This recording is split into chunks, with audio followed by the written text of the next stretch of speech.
A salvação é pela graça. E vos vivificou, estando vós mortos em ofensas e pecados, em que no outro tempo andastes segundo o curso deste mundo, segundo o príncipe das potestades do ar, do espírito que agora opera nos filhos da desobediência, entre os quais todos nós também antes andávamos nos desejos da nossa carne, fazendo a vontade da carne e dos pensamentos, e éramos por natureza filhos da ira, como os outros também. Mas Deus, que é riquíssimo em misericórdia, pelo seu muito amor com que nos amou, estando nós ainda mortos em nossas ofensas, nos vivificou juntamente com Cristo. Pela graça sois salvos. E nos ressuscitou juntamente com Ele, e nos fez assentar nos lugares celestiais em Cristo Jesus, para mostrar nos séculos vindouros as abundantes riquezas da sua graça, pela sua benignidade para conosco em Cristo Jesus. Porque pela graça sois salvos, por meio da fé. E isso não vem de vós, é dom de Deus, não vem das obras, para que ninguém se glorie. Porque somos feitura sua, criados em Cristo Jesus para as boas obras, as quais Deus preparou para que andássemos nelas. Amém, irmãos? Vamos se assentar no nome de Jesus.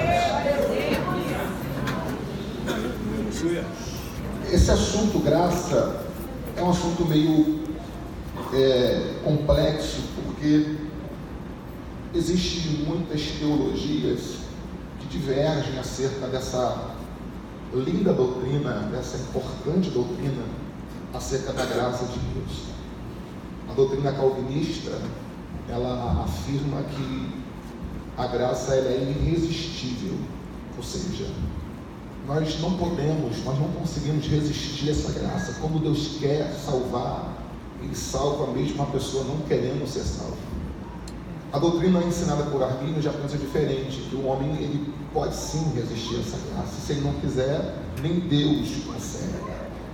Só que eu não me preocupo com isso, enfim, ficar me aprofundando, tentando descobrir qual dessas teologias é a correta, é a verdadeira, é a ideal, que resolve os nossos problemas, porque acima dessas teologias existe o assunto propriamente dito chamado graça. A graça que não vem de nós, a graça que não é gerada por nós, essa graça que não me avalia e nem me alcança segundo as minhas próprias condições, segundo a minha própria vontade. É uma graça deliberada da parte do próprio Deus para salvar aquele que perdido estava. Então Paulo, quando vai falar desse assunto, e fala de uma maneira muito precisa, no versículo 8, que é o versículo talvez chave desse capítulo 2, ele diz que porque pela graça nós somos salvos, e isto é por meio da fé, e isso não vem de nós, isso não parte de baixo para cima, isso vem de cima para baixo, é algo pensado e gerado no coração do próprio Deus. A graça, de uma maneira muito resumida e simples de se entender, significa um favor imerecido.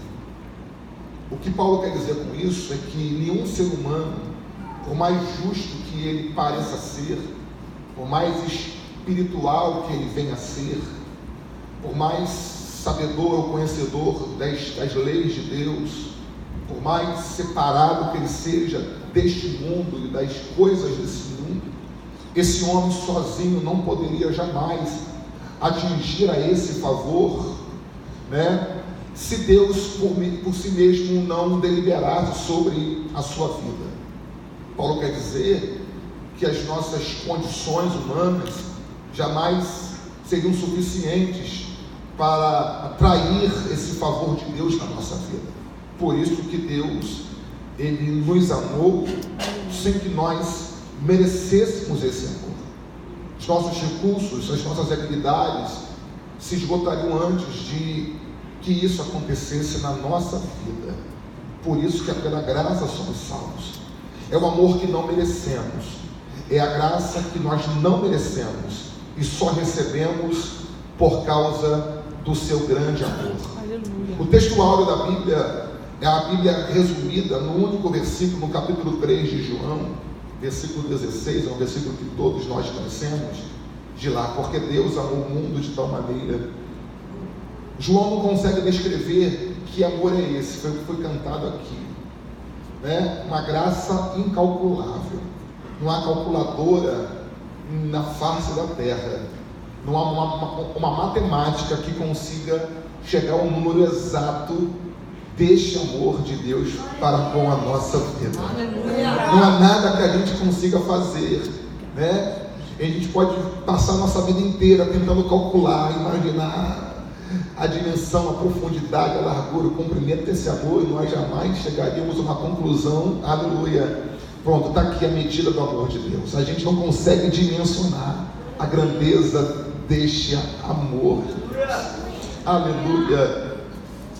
Se nós fôssemos avaliar a nossa vida, a gente jamais iríamos entender o que eu estou fazendo aqui, partindo da ideia de que a gente fez tanta coisa na nossa vida antes de chegarmos aqui, que não nos credenciaria e não nos habilitaria a estar aqui hoje.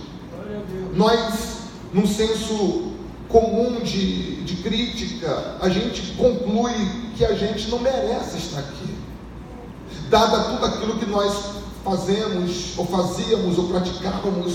Talvez ontem à noite, né, antes de vir para cá, aconteceu algo na sua vida que talvez impossibilitaria a tua entrada aqui, mas como que você conseguiu entrar? Diga por demais assim: graça de Deus. Graça de Deus. Aleluia. É a porta aberta pela fé. Oh glória a Deus. Não é merecimento, é graça. Oh aleluia. Não é talento, é graça. Oh glória a Jesus. Não é aliança com o homem, é graça de Deus. Aleluia. Não é uma coisa mecânica, é graça de Deus. Aleluia. Não é malandragem, não é esperteza, não é dinheiro, é graça de Deus. Não é beleza, não é tamanho, aleluia, não é força física, é graça de Deus. O diabo talvez gritou no teu ouvido: não vai hoje não, porque ontem você fez isso. E Deus disse: vem, porque hoje eu te endireito, hoje eu te conserto, hoje eu te restauro, hoje eu mudo a tua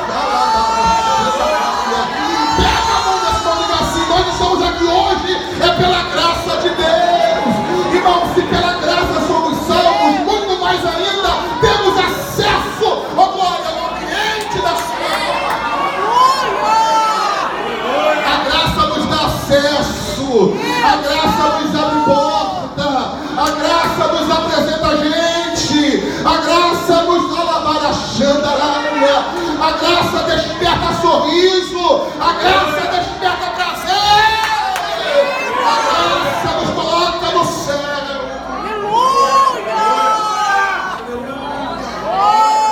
Antes nós estávamos mortos, andávamos de acordo com o curso desse mundo, andávamos como pessoas errantes, desenfreadas, bem parecidos com aquele filho pródigo que depois de ter recebido parte da sua herança foi viver numa terra longínqua, longe do pai, dos olhos do pai, das ordens do pai, da administração do pai. Aquele menino queria liberdade, mas ele não sabia que a liberdade que ele queria não era a liberdade, aleluia, que lhe permitiria viver uma vida boa, porque longe do pai, longe da casa, ninguém consegue ter paz, tranquilidade, saúde mental e espiritual. Longe do pai nós não sabemos nos governar, longe do pai a gente não sabe nos dirigir, e o texto diz que longe do pai ele passa a viver de forma desenfreada. Já dirigiu carro sem freio? Carro sem freio para. Só que o carro sem freio você não controla, aleluia. O carro com freio, quem controla é você. Aleluia. Você diz a hora que vai parar, onde vai parar, de que jeito vai parar. Aleluia. O carro sem freio não. O carro sem freio você não tem controle. O carro sem freio você não tem mais. Aleluia. O domínio. O que vai te parar, aleluia, é o tempo, é uma parede, é um poste, é outro carro, alguma coisa te para. Então se a graça não é capaz de te parar, quem é que vai parar você?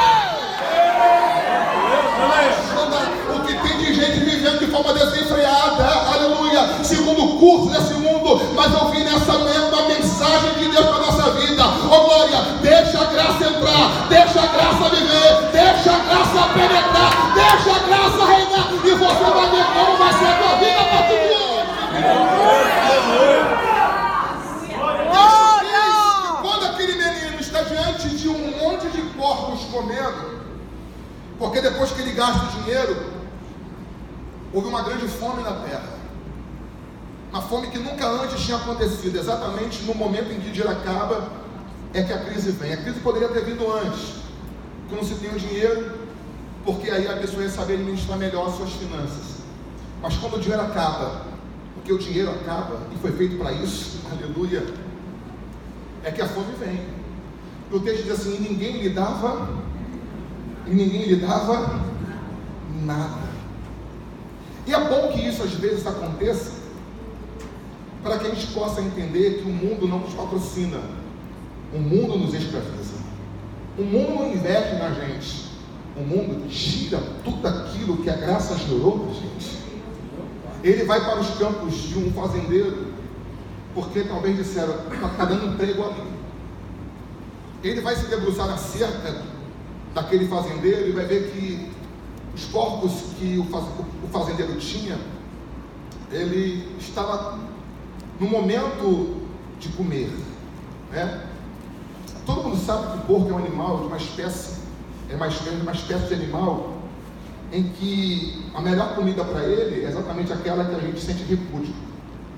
Se você colocar um prato de Marcelo que sabe dessas coisas, aleluia, um prato de picanha da pedra e uma massinha de lavagem, o porco vai se direcionar para onde? Lavagem. Meu Deus do céu, uma picanha ali, ele vai para a lavagem, porque a natureza dele, aleluia, faz ele entender que o melhor para ele é o que há lá.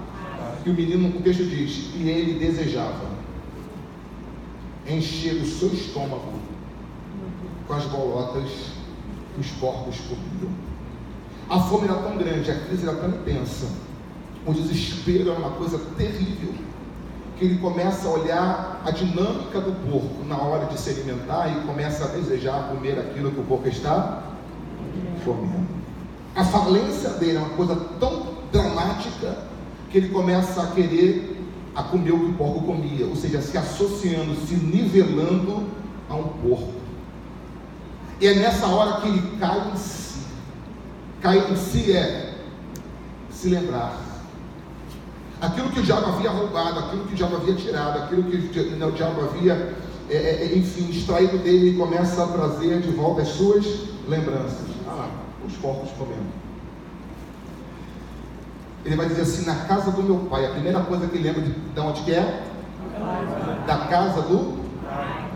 Antes de lembrar da comida, que era o que ele mais precisava e queria, ele lembra do pai da comida.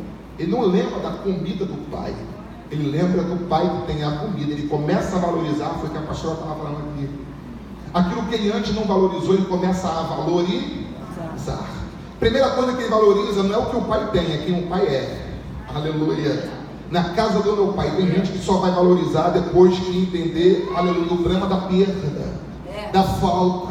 Mas não é como eu queria, mas é o que você precisa, então não se importa a quantidade, o que importa é o valor que aquela coisa tem para você.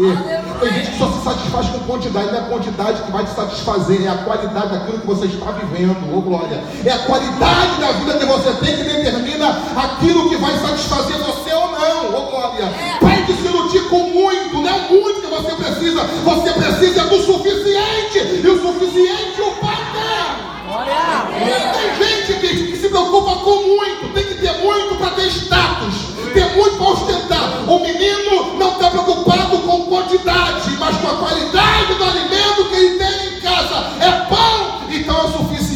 para mim. Porque ele vai dizer, até os trabalhadores comem. Ainda que exista uma diferença de hierarquia entre trabalhador da casa e filho do pai, o alimento é igual para todos. Ele sabe que na casa do pai, independente da hierarquia que se existe na casa, todo mundo come a mesma coisa. Aleluia.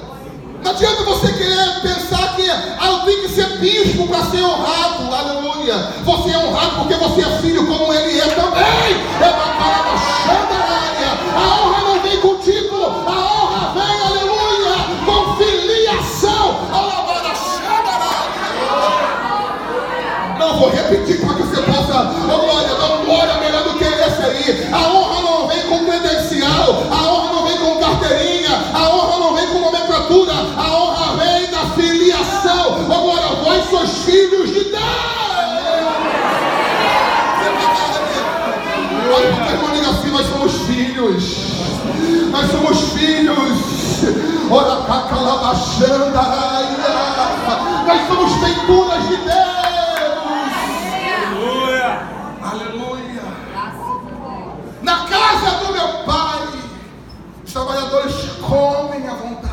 Eu estou aqui, morrendo de fome. Levantar-me-ei. Atitude, a graça, ela tem um poder lindo de levantar aquele que o pecado derrubou. Ele não está entendendo talvez o que está acontecendo, mas é a graça injetando nele novamente o favor, o amor de Deus. Ele está lembrando, aleluia, o Espírito está incutindo dele uma lembrança, porque é assim que acontece, a gente começa a sentir falta, saudade, aleluia, as nossas lembranças da casa começam a ser recuperadas, ainda que existam regras, ainda que existam, aleluia, é um governo que até então não me atendia, mas que eu preciso me submeter a ele, eu começo a entender que o lugar que eu estava era melhor do que o lugar que eu estou agora.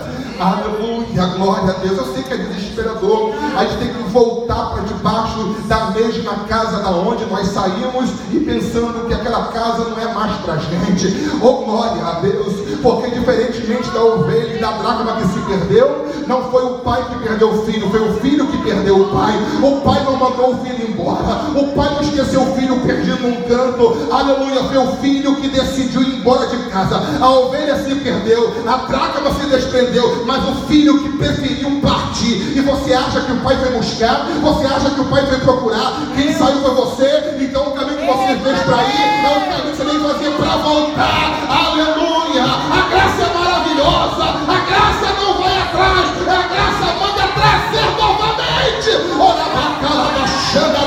Hoje eu tenho certeza que a graça nos recolheu, a graça nos trouxe.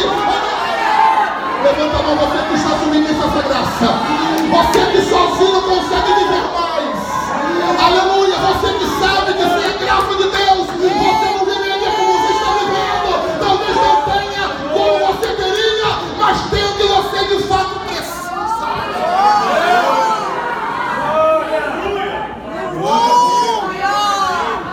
Graça de Deus.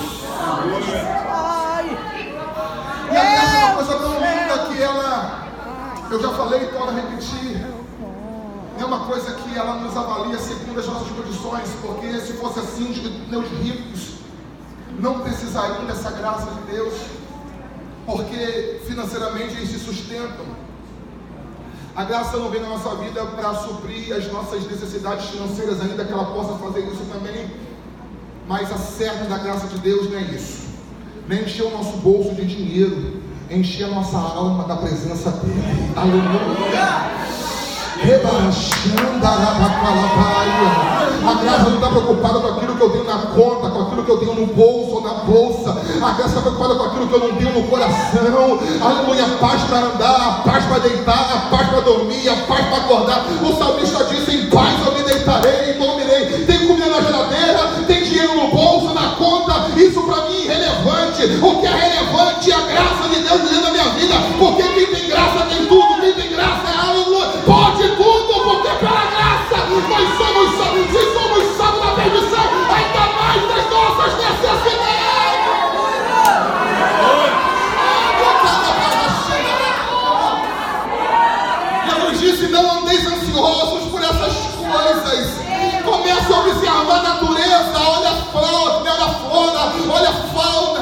Os lírios do campo, aleluia, nunca trabalharam para vestir a roupa que veste. Os passarinhos nunca plantaram para comer o que come. E todavia o Senhor sustenta. Para de andar ansioso com as coisas que naturalmente Deus é poderoso para suprir. Se preocupe em viver debaixo da graça dele.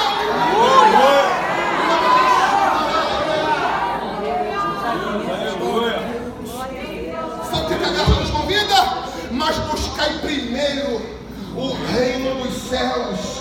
Estabelecer níveis de prioridade, aleluia. As pessoas hoje estão com uma motivação completamente diferente, uma motivação completamente equivocada. Vem para a igreja, aleluia, para barganhar, para viver um troca-troca com Deus. Deus não troca nada com ninguém, sabe por causa de quê? Ele não precisa nada do que vem de você. Agora, se você fechar a tua boca, não quiser adorar, existe anjos nessa hora do seu trono voando, santo, santo, Deus não é refém da minha adoração, mas quer me fazer participante da sua glória. Eu vou repetir: Deus não é refém da minha adoração, porque se eu não adorar, os anjos estão adorando.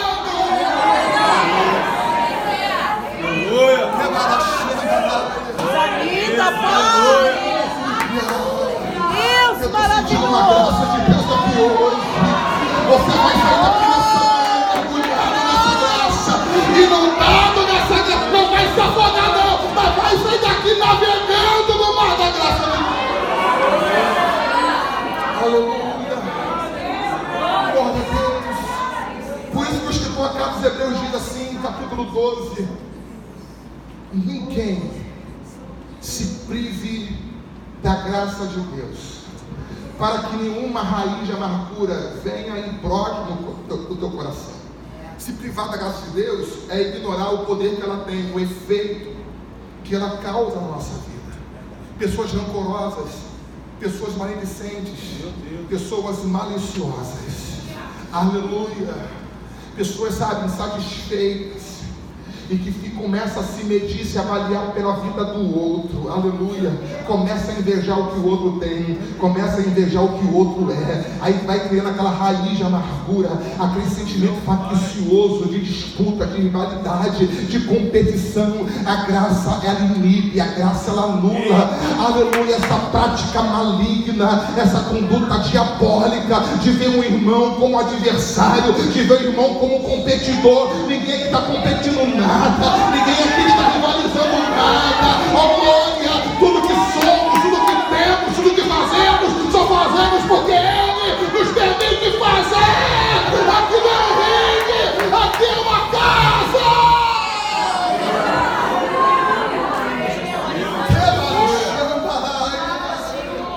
O menino fala assim: Marquinhos, vou voltar. Aí a volta é linda. Aleluia. Tu vê que o pai não leva o filho nem na porta na hora que ele vai embora. Aleluia. Mas também não fecha a porta para o dia que ele decidisse voltar. Aleluia. Oh glória. O pai não levou o filho para a terra que ele foi viver, mas quando ele vê o filho vindo de longe, ele corre. Aleluia. Vem abraçado com ele, beijando pelo pescoço. O menino diz assim: aleluia, Pai, pequei contra o céu, porque o primeiro pecado que nós cometemos é contra Deus. Pequei contra o céu e perante ti, não sou digno, não sou merecedor. É o que o pecado faz. O pecado nos tira o senso coerente de merecimento. Aleluia. E a graça não imputa isso, merecimento, porque a graça sabe, não merece, mas precisa.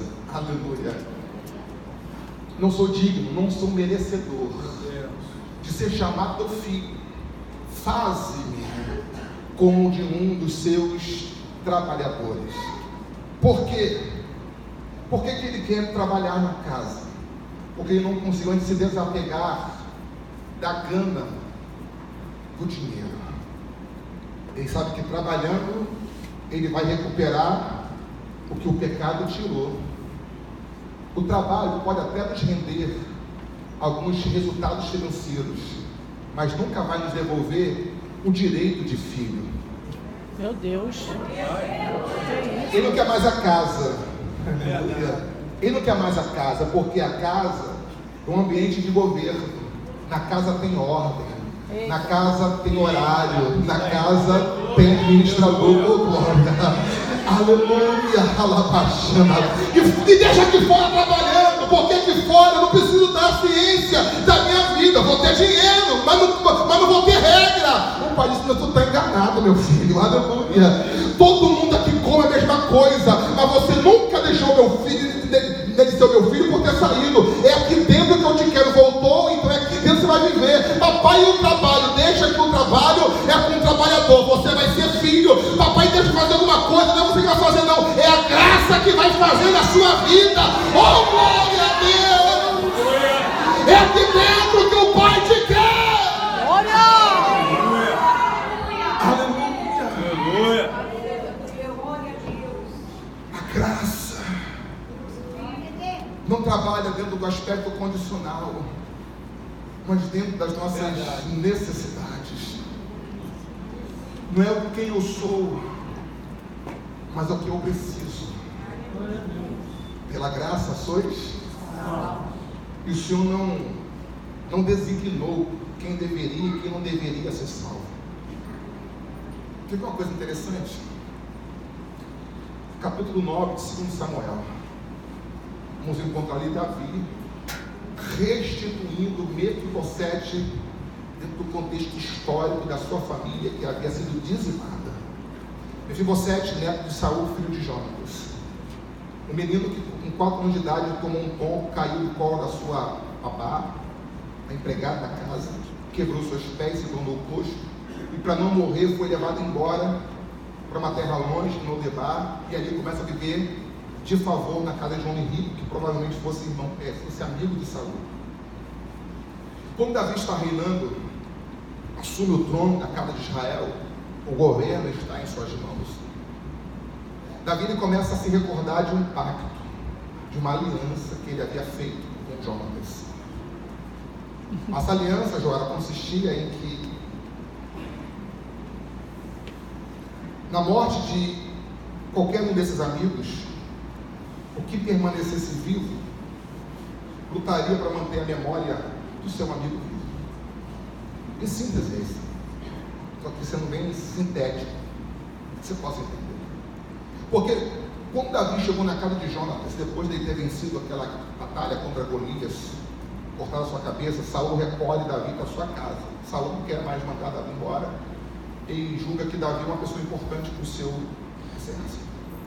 Então ele recolhe Davi e leva Davi para sua casa. Ali Davi passa a viver na casa de Saul. Quando Jonatas ele vai ouvir a voz de Davi soar na casa, ele sabe com uma voz diferente. Jonatas está no ambiente da casa e de repente Jonatas aparece, trazendo consigo alguns presentes: capa, escudo, lança, cinto, vestes, e dá a Davi como presente. Davi poderia achar estranho porque eles nunca haviam se estado juntos antes. Não havia razão, não havia lógica de uma pessoa que nunca viu a outra, primeira vez que vê, já trazer alguns presentes a ele. Aleluia. Glória a Deus. Quem já viu Deus aqui alguma vez? Ninguém nunca viu Deus. Mas Deus sempre te viu. O primeiro encontro de Deus com você, a glória. Você não deu nada para Ele, mas Ele deu tudo para você. Ele começou a investir em quem Ele acreditava. Oh, meu Deus do céu. Coisa linda. Quem nós éramos antes de chegarmos aqui? Nada. Aleluia. Hoje já somos alguma coisa porque a graça nos vestiu, a graça nos limpou, a graça nos lavou, a graça nos restaurou, a graça me fez ser alguém. A graça nos fez ser alguém, oh glória. Jesus disse isso, bispa, lá em João 15:16: não foste vós que me escolhestes, mas eu vos escolhi a vós e vos nomeeis, aleluia, para que vades e des fruto, e o vosso fruto permaneça. Nomear aqui é fazer de alguém alguma coisa. Eu sou, aleluia. Vou repetir. Obrigada, Jesus. Nomear significa tornar alguém alguma coisa. Glória. Irmão, se alegre, você já é alguma coisa.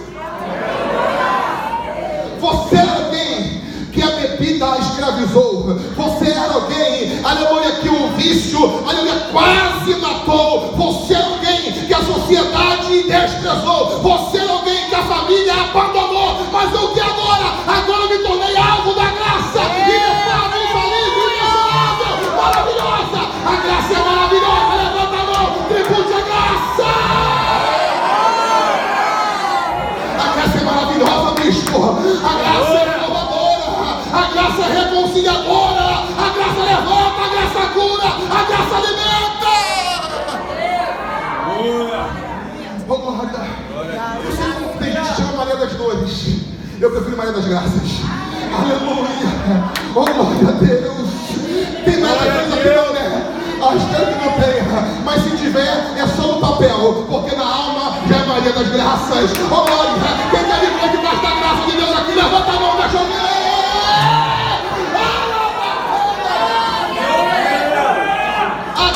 Chega a ser engraçada. A graça chega a ser engraçada. O exemplo está aqui agora. A maioria aqui usa não quase todo escuro, mas todo mundo rindo. O que é isso aí? É graça. É graça. Glória a Deus, aleluia. Graças a Deus. Davi fez esse voto, essa aliança com Jonatas. Você me honrou sem eu ser nada, ou não ter nada para dar em troca. E assim que é bom, porque se a graça, bispo, é o favor imerecido, é Deus me amar sem que eu mereça. Se você não pegar isso aqui agora, não, você vai pegar. Essa igreja é inteligente. Essa igreja é muito bem apacentada e ensinada. Olha só a coisa linda da graça de Deus. Sabe por que a graça me ama, Marquinhos? Sem que eu mereça. Sabe por que Deus decidiu me amar sem que eu merecesse esse amor? Para que quando eu decidir amá-lo também, não seja por obrigação, mas seja por eterna gratidão. Não tem que ser uma jogada. Não tem que ser uma jogada, Bebel. Quer que eu repita? Aleluia. A graça de Deus é assim. Quando Deus decidiu me amar sem que eu merecesse, era para que quando eu amasse sem obrigação, mas por gratidão. Oh, glória. Deus não quer troca-troca. Aleluia. Me ama quando eu fizer com você. Deus não quer que ninguém o ame quando ele passar a fazer com você. Deus quer que você o ame quando você tornar a ser uma pessoa que você nunca seria se a graça dele não entrasse na tua vida. Quem aqui está debaixo dessa graça? Levanta a mão da cabeça. Oh, glória. Deus não quer ninguém me amando de forma obrigada. Não ama Deus por obrigação. Isso é bobagem. Isso é bestialidade. Deus não se ilude com falso amor. Isso aí. Maravilha. Tem homem que consegue enganar a esposa com a florzinha vendida, né, em mesa de bar. Vê aquele cara com aquele balde cheio de flor. Para ele ficar mal na fila porque vem um comprando, vai lá com aquela flor de R$15 e dá para a mulher. Mas em casa ofende. O quê? Bate, espanca, maltrata, destrata. O que adianta esse amor mentiroso? Esse amor moldado numa cesta de casamento, aleluia. Nós nem casamos ainda com Jesus, mas já somos amados por ele. Imagina depois de casar, meu irmão. Jesus já fez tanto por mim antes de casar com ele. Imagina quando eu me tornar a esposa. Sou noiva, eu já tenho muita coisa. Imagina quando eu casar. Você está entendendo?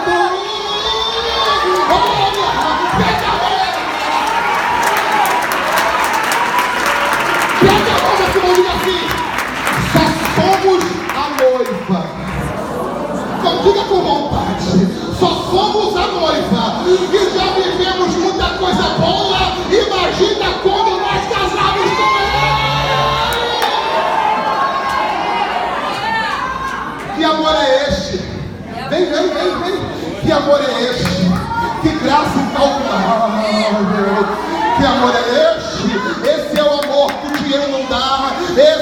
que o pecado jamais daria. Escute, Davi. Eita, Jesus. Está reinando. Ai, Senhor. Tem 11 minutos, pode terminar.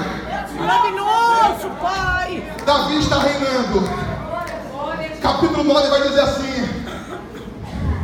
Então disse, não, bota lá o primeiro, Marcelo, por favor. Quem está aí controlando, por favor, o primeiro, o verso 1. O verso 1, por favor. Essa que não é mesmo, verso 1, verso 1. Aleluia. E disse Davi: há ainda alguém? Olha como que a graça, ela é linda. Aleluia. A graça não aponta ele, a graça não aponta ela. A graça, aleluia, não é direcionada exclusivamente a uma pessoa. Quando ele diz alguém, ele está dizendo qualquer um que precise de mim. Ei, você que se acha menosprezado, você que se acha, aleluia, esquecido, escanteado, uma pessoa que ninguém vê, uma pessoa que ninguém valoriza, considera, ei, saia dessa deprê hoje, em nome de Jesus, para que ninguém consiga te enxergar, a graça já te escolheu, já te enxergou. Ainda alguém, Davi, define esse alguém, Davi, diga quem é, não estou perguntando o nome, estou perguntando necessidade, alguém ainda? Que tenha ficado a casa de Saul para que eu lhe faça benevolência. Por amor a quem? Por amor a quem? Você parou para entender que talvez você possa ser alvo, o alvo de um amor de alguém para uma outra pessoa que gerou em você a possibilidade, a oportunidade de estar aqui hoje, coisa que você não estaria se não houvesse uma relação fiel como essa aqui. Deus amou tanto Jesus que deu ele para morrer pelo mundo, mesmo sabendo que esse mundo não daria um feedback do mesmo amor para ele. Deus sabia, não haverá um retorno à altura. Eu vou investir tanto amor nesse mundo a ponto de dar meu filho para ele. Eu tenho certeza absoluta que eu não vou ter o retorno que eu mereço, mas mesmo assim eu vou investir, porque eu acredito na lei do amor e da misericórdia.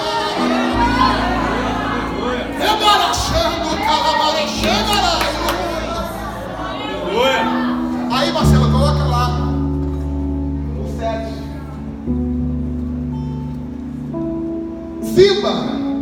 Ziba diz assim: tem. Quem é que tem? Mefibosete.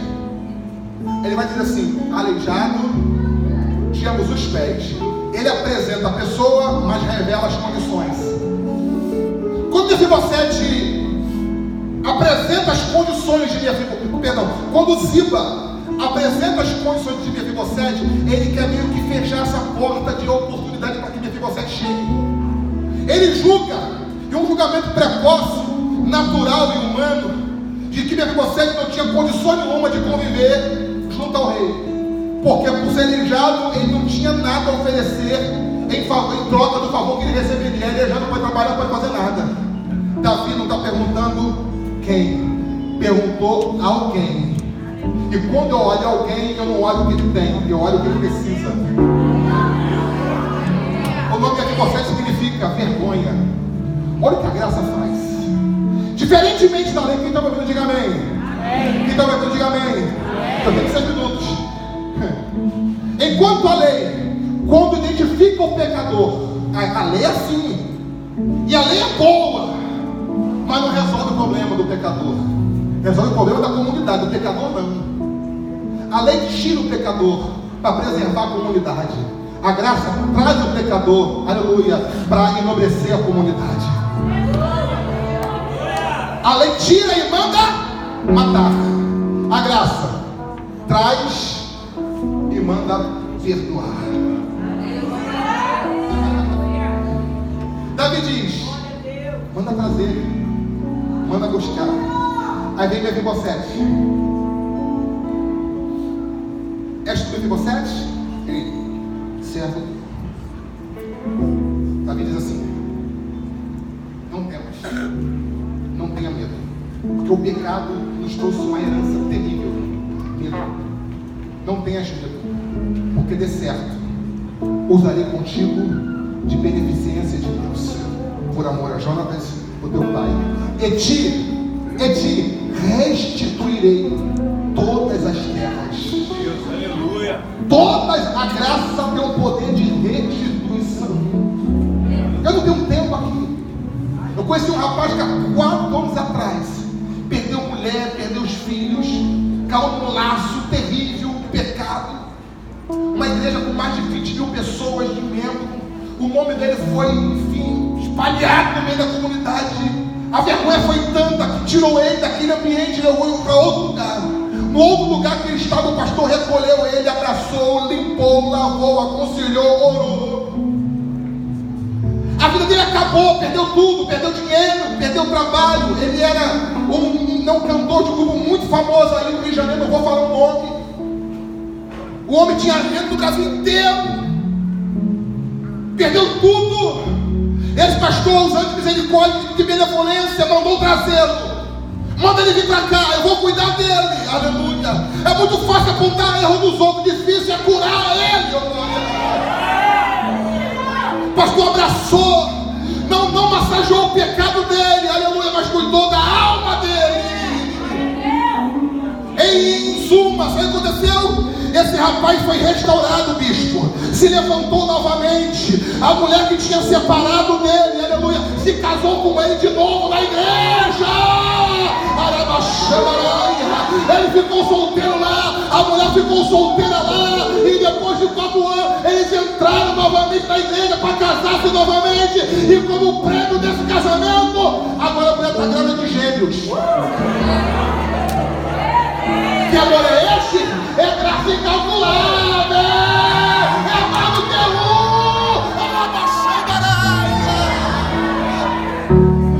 Davi olhou para ele e disse: não tenhas medo, porque vou usar contigo de beneficência de Deus e te restituirei todas as terras que eram do teu pai. Mas melhor do que tudo isso,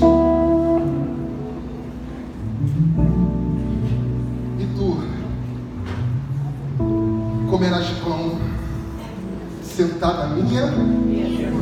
Mefibosete poderia, a partir daquele dia, comer pão aonde ele quisesse, porque o dinheiro que a pessoa tem lhe permite frequentar os lugares que ela, mas com todo o dinheiro que Mefibosete tinha, jamais ele sentaria naquela mesa se o rei não convidasse. Davi devolveu tudo que era de Saul para Mefibosete. Ele voltou a ser uma pessoa milionária. Então a honra, Marquinhos, não está naquilo que se come, bispo, mas é na companhia de quem vai se comer. Bispo, se eu sentar com o senhor numa mesa para tomar um café frio, para mim será como um prato de picanha. Aleluia. Porque a honra não é o que o senhor vai me oferecer. A honra, aleluia, é estar na sua frente, olhando para o seu rosto e celebrando a comunhão com o Senhor. Aleluia. Oh, sem dinheiro, a honra está em seu lado. Você está entendendo? Aleluia.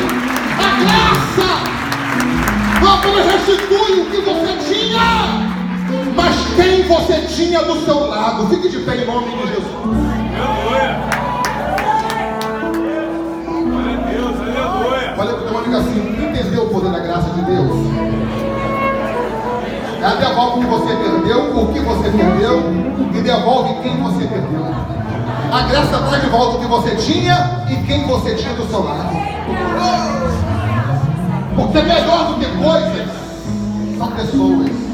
Coisas se consomem, pessoas se amam. Agora repetir: coisas se consomem, se usam, mas pessoas se amam. A graça, escreve Andréia, gere em nós um pouco mais um de Jesus. Quando escreve essa palavra, joga para o céu, faz-me